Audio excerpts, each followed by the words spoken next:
Dad's 60th birthday party was being held at the Sterling Club, the kind of place where memberships cost more than most people's annual salaries. My brother Blake had insisted on hosting it there, nothing but the best for Theodore Hastings, founder and CEO of Hastings Manufacturing. I arrived exactly on time, wearing a simple navy dress that Blake would probably call boring, and Mom would politely suggest I dress up more. But I'd learned years ago that nothing I wore would ever be right in their eyes, so I stopped trying.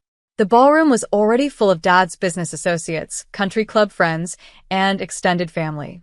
Blake stood near the bar, holding court with his fraternity brothers and Dad's executive team. He was in his element, loud, confident, already slightly drunk at 6 p.m. Mom spotted me first. "Oh, Vanessa. You came." "Of course I came. It's Dad's birthday." She gave me that familiar tight-lipped smile. "Well, you've been so busy with your little consulting work. We weren't sure you'd make time." My little consulting work was a thriving business analytics firm with 15 employees and seven-figure revenues, but I'd stopped correcting her years ago. Where should I put this?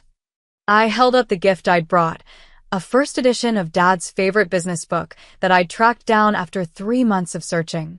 "Oh, just put it on the table with the others." She was already looking past me, waving at someone more important. I set the carefully wrapped book among the pile of expensive golf clubs, designer watches, and premium whiskey bottles. My gift looked modest by comparison, but Dad would understand. At least, the father I'd known growing up would have. I wasn't sure about the man he'd become. "Vanessa." Blake's voice boomed across the room. "Look who decided to show up. Must have been a slow day at the office." His friends laughed. I smiled politely and headed toward the buffet table, helping myself to food while trying to be invisible. It was a skill I'd perfected over the years. Blake followed me because of course he did. You could have at least tried to look festive.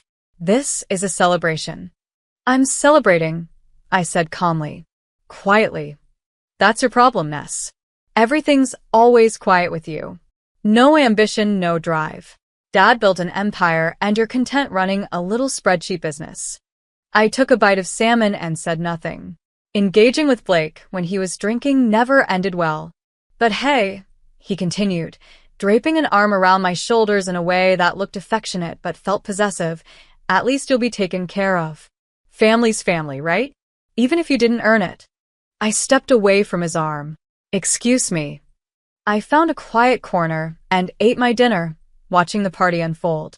Dad was in his element too, glad-handing and networking even at his own birthday party. Mom floated between groups, playing the perfect hostess. Blake grew louder with each drink. And I stayed in my corner, invisible as always, until Dad stood up to give a speech. "Thank you all for coming," he said, his voice carrying across the ballroom. 60 years old.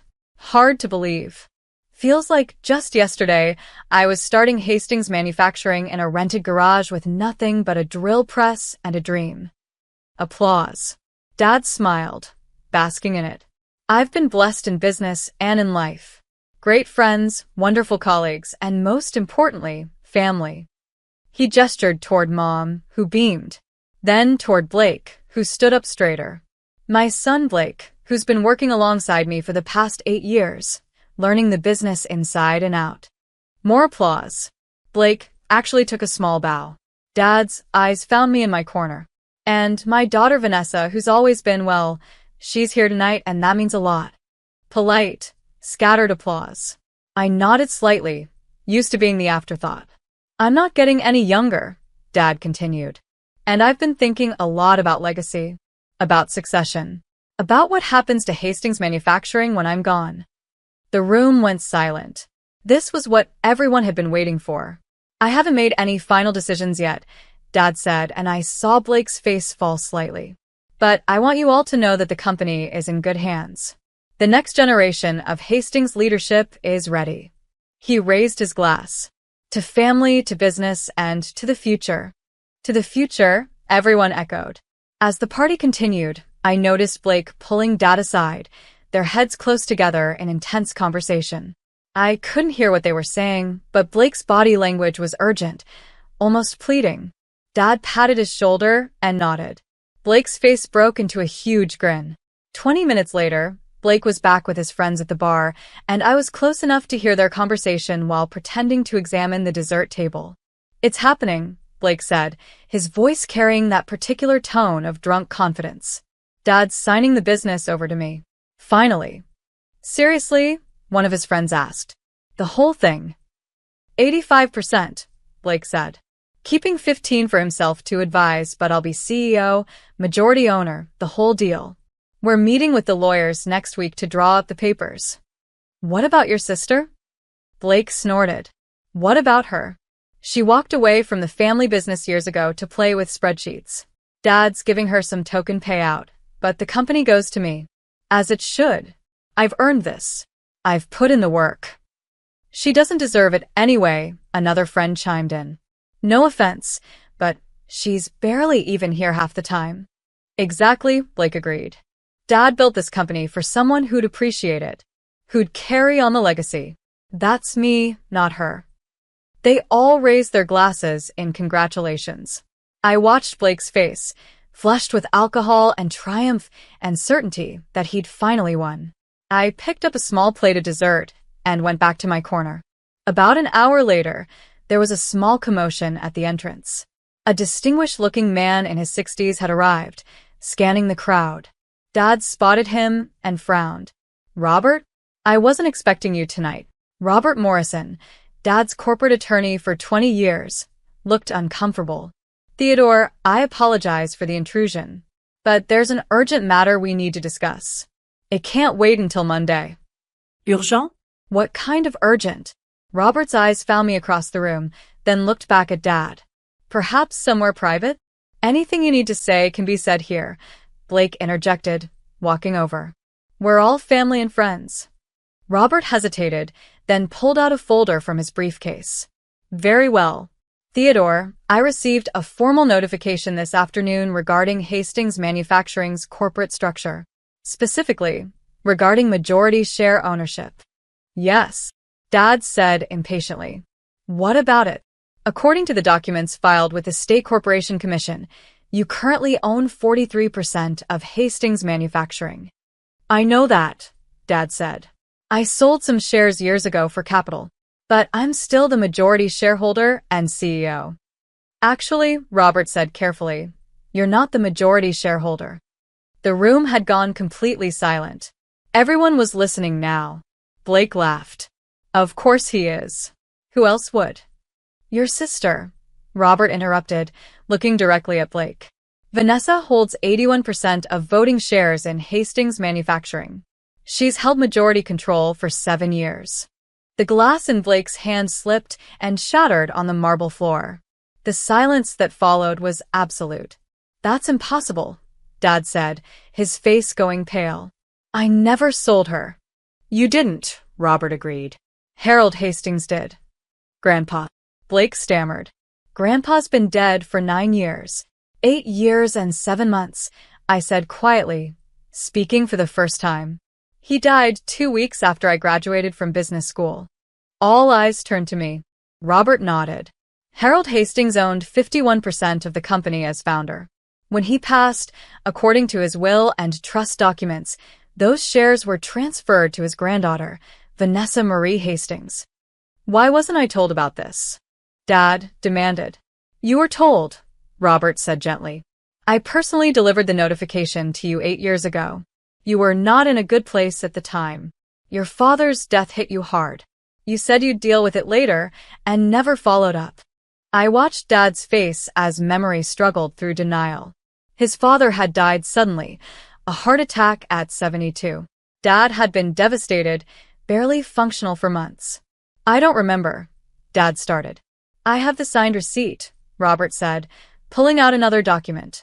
"And copies of the stock transfer certificates. And the updated corporate bylaws. And the annual proxy votes that Vanessa has been submitting for the past 7 years, all properly documented and filed." Blake turned to me, his face twisted with confusion and rage. "You've owned the company for 7 years? And you never said anything?" "You never asked," I replied calmly. "I've been working there." He stopped, realization dawning. Wait, Is this why? Why what? I asked, though I knew exactly where he was going. Why Dad never actually made me a partner? Why the COO position never materialized? Why I'm still listed as Senior Vice President instead of Executive VP like I was promised? Blake, Dad started. Because SHE owns the company, Blake shouted. Because nothing could happen without her approval. This whole time, you've been sabotaging me. I haven't sabotaged anything, I said. I've been protecting the company. Protecting it from what? I set down my dessert plate and walked to the center of the room. from you, Blake. From your terrible decisions. From your drinking. From your tendency to treat Dad's employees like servants and Dad's money like your own personal fund. That's not true, isn't it? I looked at Dad. Should I detail the financial review I've been conducting for the past 7 years? The one that shows approximately $3.2 million in questionable expenses charged to Blake's corporate account. Dad's face went from pale to gray. Vanessa, Mom said sharply, this is not the time or place. Mom, when would be the time? When Blake bankrupts the company. When the IRS comes asking questions about those business trips to Vegas that didn't involve any actual business? How do you know about those? Blake demanded. Because I'm the majority shareholder, I said. I have access to everything. Every expense report. Every financial statement. Every decision Dad makes has to be ratified by the board, and I control the board. Robert was nodding. It's true. Ms. Hastings has been exercising her voting rights through proxy for years.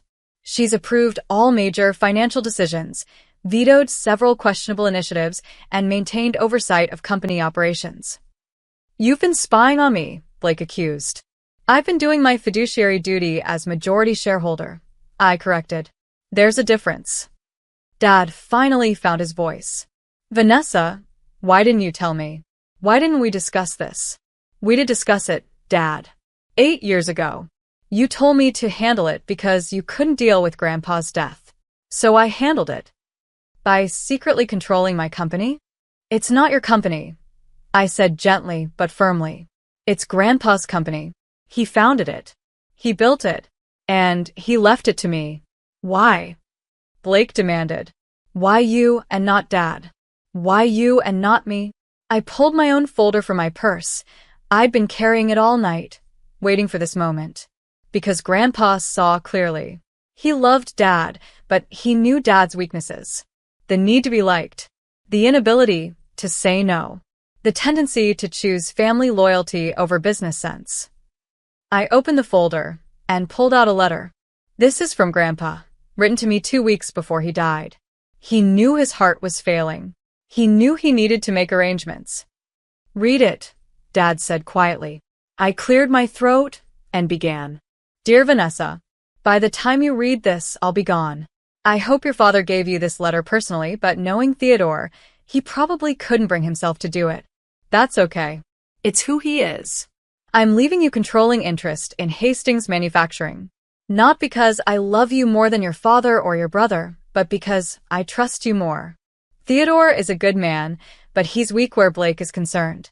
He sees his son through the eyes of hope rather than reality. Blake is charming, confident, and utterly unfit to run this company. You, on the other hand, have something your brother lacks: integrity. You also have what your father lacks: the ability to make hard decisions. I know this will cause family problems. I know Theodore will be hurt. I know Blake will be furious. But sometimes love means protecting people from themselves. The company needs someone who'll put its interests first, who'll protect our employees, who'll maintain the standards I built over 40 years. That's you, Vanessa. It's always been you. I'm sorry to put this burden on you, but I trust you to carry it well. Asterisk love always, Grandpa Harold. The silence in the room was deafening. I folded the letter carefully and put it back in the folder. So that's it. Blake's voice was shaking. 8 years of my life, working for a company I thought I'd inherit, and it was all a lie. It wasn't a lie, I said. You do important work at Hastings. You're good at client relations, at sales, at being the public face. But Blake, you're not CEO material. You know it. I know it. Grandpa knew it. That's not your decision to make. Actually, it is. I'm the majority shareholder, which means I decide who runs the company. Dad spoke up, his voice heavy. And what have you decided? That Dad stays as CEO, I said. With some conditions. Conditions? I pulled out another document. I had Robert draw these up last month. Dad, you're good at running operations. You know the manufacturing side better than anyone. But the financial oversight needs to change. I handed him the document. Effective immediately, all expenses over $10,000 require board approval. All executive compensation changes require shareholder vote. And Blake's corporate credit card limit is reduced to $5,000 monthly. Blake's face was purple. You can't do this. I can, and I am. You've spent $180,000 this year alone on business expenses that have nothing to do with business. That ends now. Dad. Blake turned to our father desperately. Are you going to let her do this? Dad was reading the document, his hands shaking slightly. These terms are reasonable. Very reasonable, actually. More generous than I'd be if our positions were reversed. What? Blake looked betrayed. Son, she's right. About the expenses. About the oversight. I've been letting things slide because... He trailed off, looking at me with something like shame. Because you're my son, and I wanted to believe the best. So that's it. Blake looked around wildly at the assembled guests, most of whom were staring at their drinks, at the floor, anywhere but at the family drama unfolding. Everyone's just going to let her waltz in here and take over? I'm not taking over, I said patiently. I've been the majority owner for 7 years. I'm just done being invisible while you run the company into the ground. Blake grabbed his jacket. I'm done. I quit. You can run your precious company yourself. Blake, wait. Dad started. But Blake was already storming out, his friends trailing awkwardly behind him. The party, unsurprisingly, ended shortly after that. Dad called an emergency board meeting for Monday morning. I drove down from my home office Sunday night, checking into a hotel near Hastings Manufacturing Headquarters. I hadn't been to the facility in 3 years. I'd done all my shareholder duties remotely, reviewing documents, attending board meetings via video conference, exercising my proxy votes. But I'd never set foot on the property since Grandpa's funeral. Walking through those doors felt surreal. The receptionist didn't recognize me. Can I help you? Vanessa Hastings. I'm here for the board meeting. Her eyes widened. Oh, Ms. Hastings. I'm so sorry, I didn't realize. Please go right up. Conference room A. I took the elevator to the 3rd floor. The executive suite looked exactly as I remembered. Same dark wood paneling, same corporate photography, same slightly musty smell of old carpet. The conference room was full. Dad sat at the head of the table, looking like he'd aged a decade over the weekend. The 5 board members, all old friends of Grandpa's who'd served for years, sat in awkward silence. Vanessa, Dad said quietly. Thank you for coming. Of course. I took the seat at the opposite end of the table, the seat Grandpa used to occupy. Shall we begin? Asked Martin Chen, the board's senior member. Dad cleared his throat. As you're all aware, some information came to light this weekend regarding the company's ownership structure. Information I should have been clearer about years ago. He looked at me. Vanessa, would you like to address the board? I stood, pulling out my laptop. I've prepared a presentation. If I may. For the next hour, I walked them through everything. The share transfer. 7 years of proxy votes. Financial analyses. Blake's expense reports. Concerning patterns in company spending. Areas of inefficiency. Opportunities for growth. I'd been doing this work for years, but always remotely, always quietly. Now I laid it all out in detail. When I finished, Martin spoke first. This is thorough. Very thorough. I take my responsibilities seriously, I said. Clearly. Theodore, were you aware of all this? Dad shook his head. Not the details. Not the extent. I knew Vanessa voted by proxy, but I didn't realize she was conducting this level of oversight. Because you never asked, I said gently. And I didn't force the issue. But things have changed. Blake's spending is unsustainable. The company needs restructuring. And I can't do this remotely anymore. What are you proposing? Asked Janet Wu, the CFO. That I take a more active role. Not as CEO, Dad's good at that. But as chair of the board. Active oversight. Weekly meetings.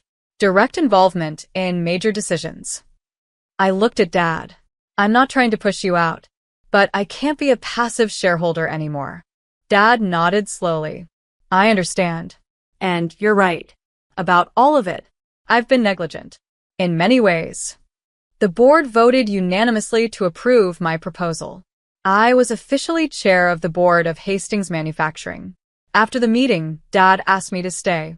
I owe you an apology, he said once we were alone. Many apologies, actually. Dad. Let me finish. I've been a terrible father to you, Vanessa. Not intentionally, but that doesn't make it better. I always favored Blake. Always saw him as my successor. Always dismissed your accomplishments because they weren't what I wanted you to accomplish. He sat down heavily. Your grandfather saw what I couldn't, or wouldn't. That Blake is charming but irresponsible.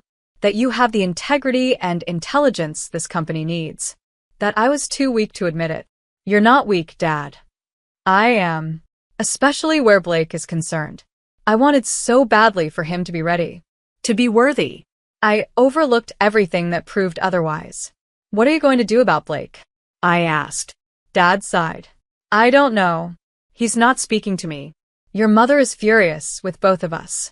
The family's fractured. The family's been fractured for years, I said quietly. We're just finally being honest about it. Blake showed up at my hotel that night, drunk and angry. You destroyed everything, he slurred when I opened the door. 8 years of my life. My future. My relationship with Dad. All of it. Blake, you're drunk. Go home. Home. He laughed bitterly. To what? To Mom crying? To Dad not looking at me? To knowing that my little sister has been pulling the strings this whole time? I wasn't pulling strings. I was protecting the company. From me. You were protecting it from me. He pushed into the room, and I let him, because fighting a drunk Blake never worked.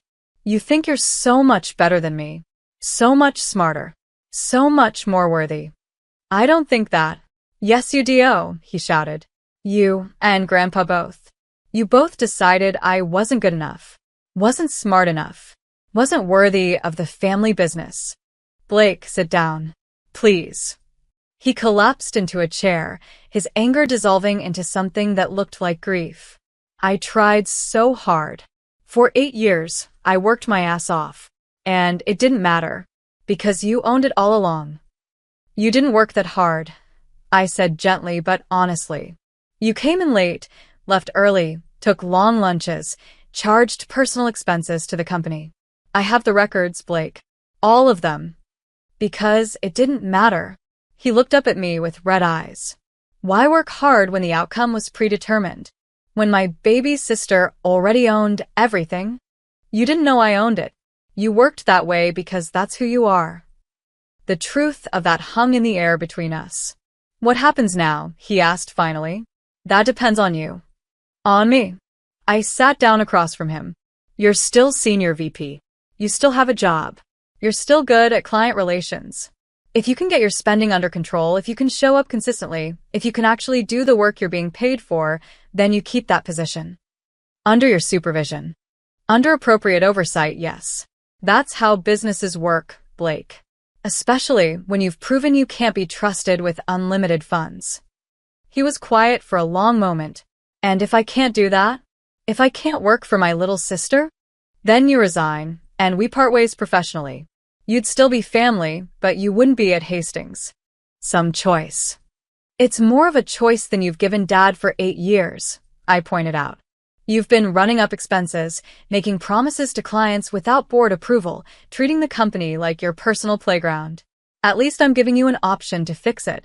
He stood up, swaying slightly. I need to think. Take your time. But Blake. He paused at the door. Get help. For the drinking. Please. He left without responding. Blake did get help. Not immediately. It took another month of spiraling before he finally checked himself into a treatment program. 60 days inpatient, followed by intensive outpatient therapy. When he came back to work, he was different. Quieter. More focused. Actually present in meetings instead of just physically there. I'd restructured his role while he was gone. Smaller client portfolio. Direct supervision from Janet. Strict expense limits. He accepted it without argument.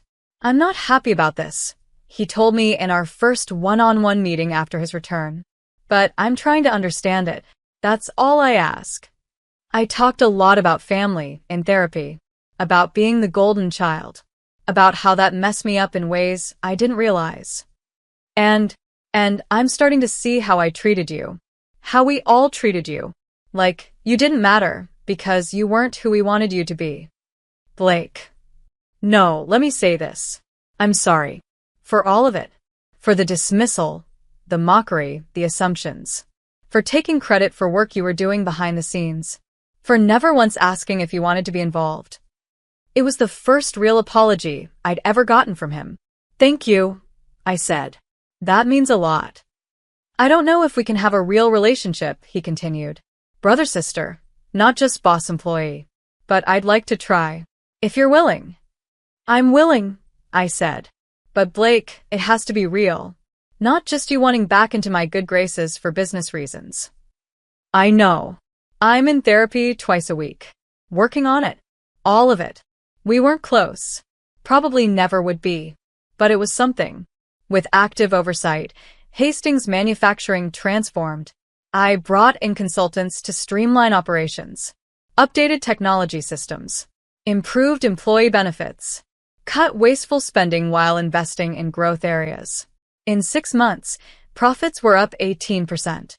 Employee satisfaction scores rose. We landed 3 major contracts that had been stalled for years.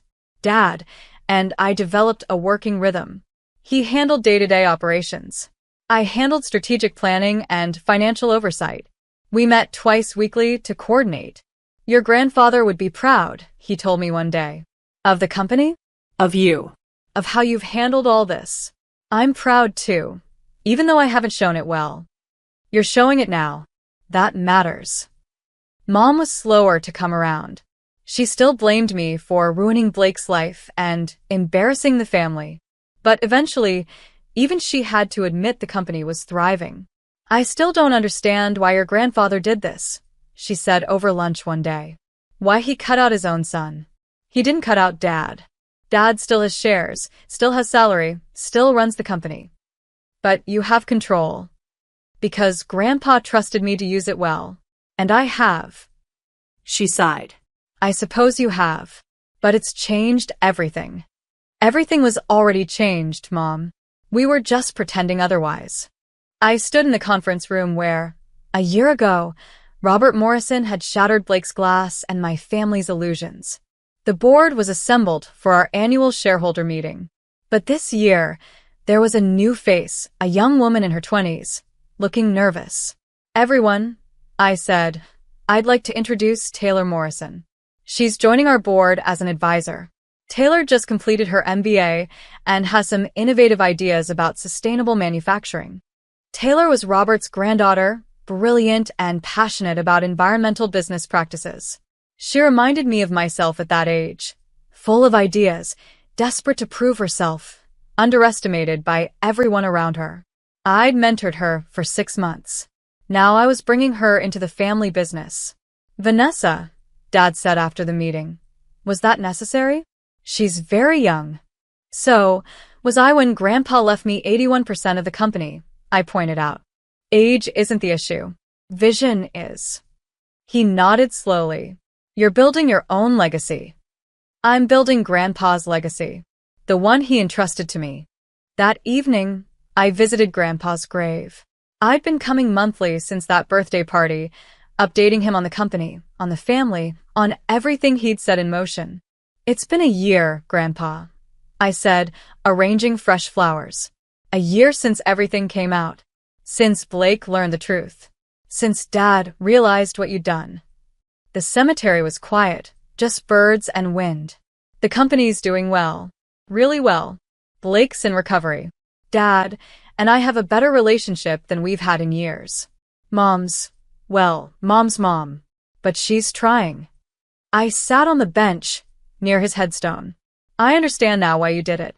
Why you gave me this burden. It wasn't just about protecting the company. It was about protecting me, giving me proof that I mattered, that I was worthy, that your faith in me was real and documented and legally binding. Tears came, but they were gentle, healing tears. You saw me when no one else did. You believed in me when my own parents couldn't. You gave me not just a company but validation, purpose. The knowledge that I wasn't crazy for feeling dismissed and undervalued. I was being dismissed and undervalued. I wiped my eyes and smiled. Thank you, Grandpa. For the company, yes. But more importantly, for seeing me, really seeing me, and for trusting me with your life's work. The wind picked up, rustling through the trees. It felt like an answer. I stayed until sunset, then drove back to the office. There was work to do. There was always work to do. But now it was work I chose. Work I controlled. Work that validated everything I'd always known I was capable of. Grandpa had given me that gift, and I would honor it every single day.